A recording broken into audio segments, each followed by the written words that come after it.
Every single aspect of this film was designed to make you feel like you're on a roller coaster ride. When can I get off? When I walked into the theater on opening night to see this movie, oh my gosh, boy, I was so excited. I couldn't wait to see the return of my favorites like Po, Shifu, Ping, Mrs. Chow, Wait, that's not Mrs. Chow. Who the fuck? It's very unusual for me to want to write a video essay out of nowhere, but I feel it necessary to articulate my thoughts to the public about what a major disappointment Kung Fu Panda really was for so many reasons. From its lack of sincerity and maturity to its uninspired characters and its lackluster storyline built on heaps of nostalgia because, please God, we want you to like this movie. Ignore the fact that half of the original cast from the films aren't here. They're just doing something else right now.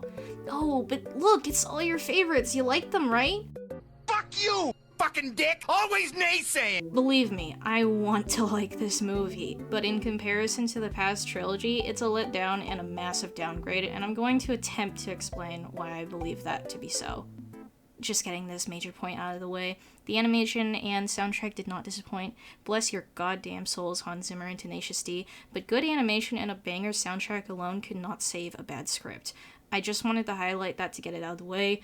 Also, this is my first time doing something like this, so let me know if this is something you like seeing from me, and if you want more. Okay, here we go. The film opens with our newest addition to the cast of Poe's greatest villains, the Chameleon, who takes over a small village of goats on the mountainside and in the form of Tai Lung, demands possession of their iron, and because of the Chameleon's appearance, they obey her command. Wait, their iron? Doesn't that sound familiar? Already, it just felt like this movie was blatantly pulling ideas from its predecessors, which arguably did it way better. After this, it just cuts to the title. It is an extremely short introduction to this character, and her first appearance gives us very little to work with. And there's a lot of bias behind this statement, but when you look back on the introductions of every villain that came before her, she is already starting out very weak. Characters like Lord Shen had such a strong introduction, where even when he knew he was no match for Kung Fu, his usage of technology greatly tipped the skill in his favor, and he became such a large threat as a result of his expertise, being able to take down multiple masters of Kung Fu across regions. In his introduction, he literally killed Master Rhino just to prove a point of how formidable of an opponent he really was. Tai Lung's skill shone greatly in his introduction, where he took down an entire prison of guards whose only duty was to make sure he never breached containment, and he potentially killed hundreds of those guards in order to send the message to Master Shifu. General Kai showed his strength through the hundreds of masters within the spirit realm who he'd successfully stolen their chi from, Master Oogway included. The openings for these characters and their arcs to follow were very influential, and they demonstrated how legitimately terrifying each villain was. Now, for the Chameleon, there is nothing the audience can work with on this character from the opening alone. All she displays from the start is that she has the ability to mimic the appearance of other characters, but nothing else. There is no substance to that, because intimidation can only get her so far, which is what leads into the main plot where she needs the Staff of Wisdom to open the gates between the mortal realm and the spirit realm to siphon the powers of those that came before her. On paper, that sounds like a fantastic concept, but in reality, she's portrayed as a pointless character with little vigor, and her plan isn't even revealed until the climax. Her character just ended up feeling rushed, and her actual introduction is hilariously fast-paced. It just feels so strange to cut it so short, and that brings me on to my first major problem with this movie. The pacing is god-awful. Everything about this movie is so fast, and it does not ever give you a break for the more emotional and heartfelt moments, and there are barely any here at all to begin with, and it's always jumping right to the next scene as if it's trying to pull your attention away from the more awkward moments in the script. It's like they ran the entire film's script through a TTS bot at 2 times speed, and the actors could only hear it once and were just told to work with it. Fast pacing can be done effectively if it's used either sparingly or if it fits the context of the scene. Puss in Boots: The Last Wish, for example, opened with a fast-paced, action-intensive musical number within the first 8 minutes, and it was done effectively to convey Puss's constant thirst for adrenaline where there was never a dull moment with him, until he was forced to retire due to being on his last life. It's then that the film really changes the tone entirely during those fast-paced scenes, because Puss can no longer throw care out the window and put himself at constant risk. Throughout the movie, it's heavily implied that Puss's greatest fear is permanence, which is why he's always seeking the next thrill of his life prior to his retirement and his first duel death. As for Kung Fu Panda 4, the entire movie is unnecessarily quick and a constant gust of wind in your face that I could not be asked to take it seriously when it suddenly asked me to be. Wait, who directed this movie again? Oh.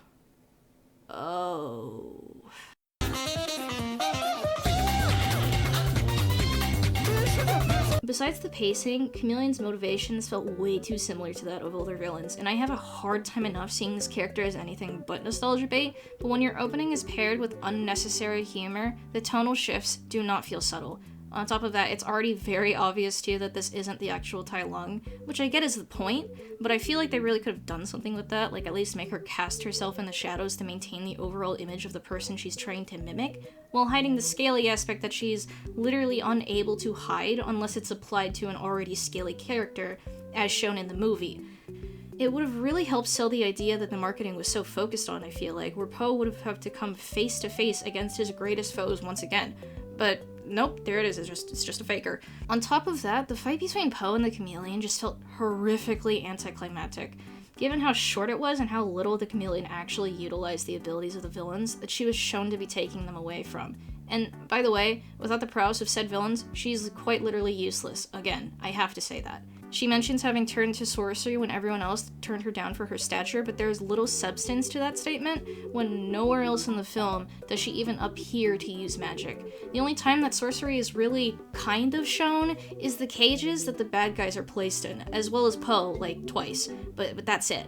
And on top of that, it's just revealed at the end of this fight scene between Zhen and Chameleon that Po is capable of escaping the cage the whole time, despite the Chameleon saying that the bars were enchanted when he was trapped the first time, and exclaimed that he would need the strength of several dragon warriors to break through.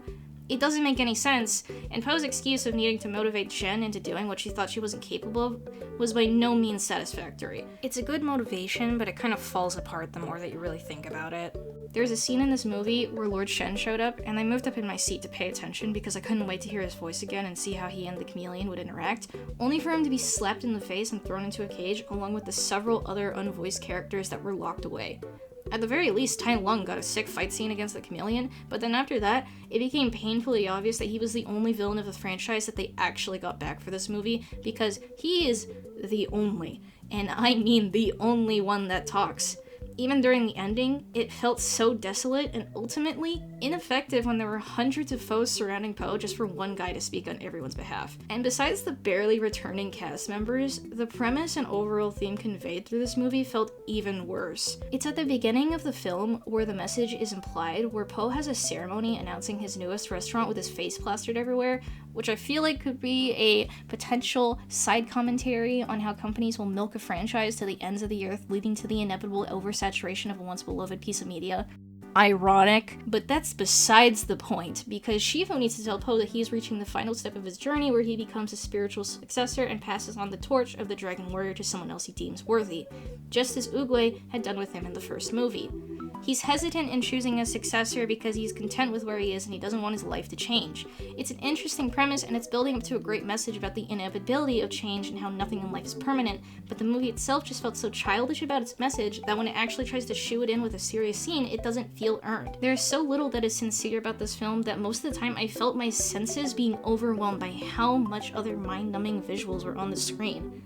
It felt way too much like this movie was trying to keep your attention glued to the screen with its visual humor, but it just comes off as overbearing and cheap.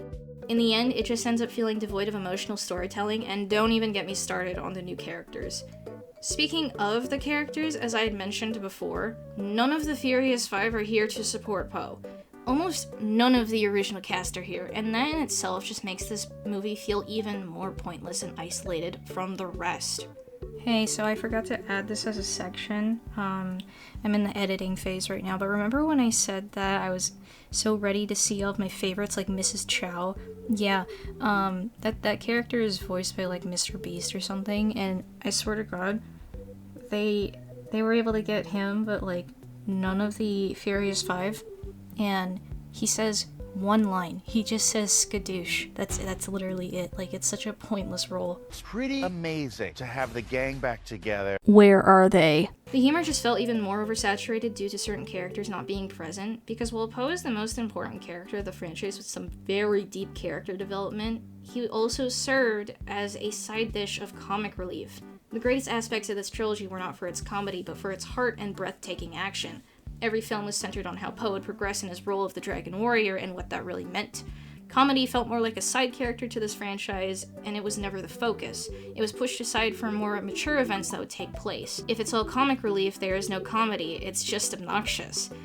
And with the addition of Zhen, the Corsac tricky fox thief, there is a lot to be said about how annoying the humor in this film was at times, although her performance here wasn't absolutely terrible in comparison to others. Still, Zhen felt very undercooked in this already half-baked mess of a movie, but there was a lot of potential I saw in this character that just did not happen. I liked the misleading aspect where audiences were led to believe that Zhen was raised by an underground den of criminals, for it to be revealed that it was the chameleon that took her in when she was a child.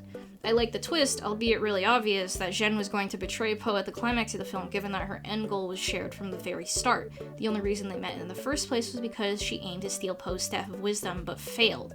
I liked the scene where she attempted to keep Poe from reaching the chameleon a second time because he was the only real friend she ever had. But again, in a film coded to the max with hilarity, none of the moments I highlighted actually felt like they fit. It was just unfortunate to me how every character, even the villain, had elements of comedy added onto them because the director was too afraid to have even the slightest bit of maturity, worried that the younger audiences wouldn't be able to enjoy it as much. And on top of that, there wasn't even a lesson for the villain to learn at the end. They got close when Poe attempted having a heart-to-heart with her over their shared desire for things to stay the same in one way or another, but it pretty much got nowhere, as she was just whisked away by Tai Lung as he and every other foe returned to the spirit realm as soon as she was knocked down.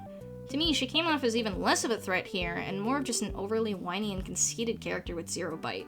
She had nothing on the last 3 movies and their values, and overall, as a result, the script just felt terribly misguided, and that came off as a major letdown for me. Nothing in this film told me that it was a worthy inclusion in the franchise of Kung Fu Panda, and as someone who watched the trilogy religiously as a kid due to their messages and the significance behind them and just how much it resonated with me, I was incredibly frustrated leaving the theater, realizing that this is the direction they were taking it.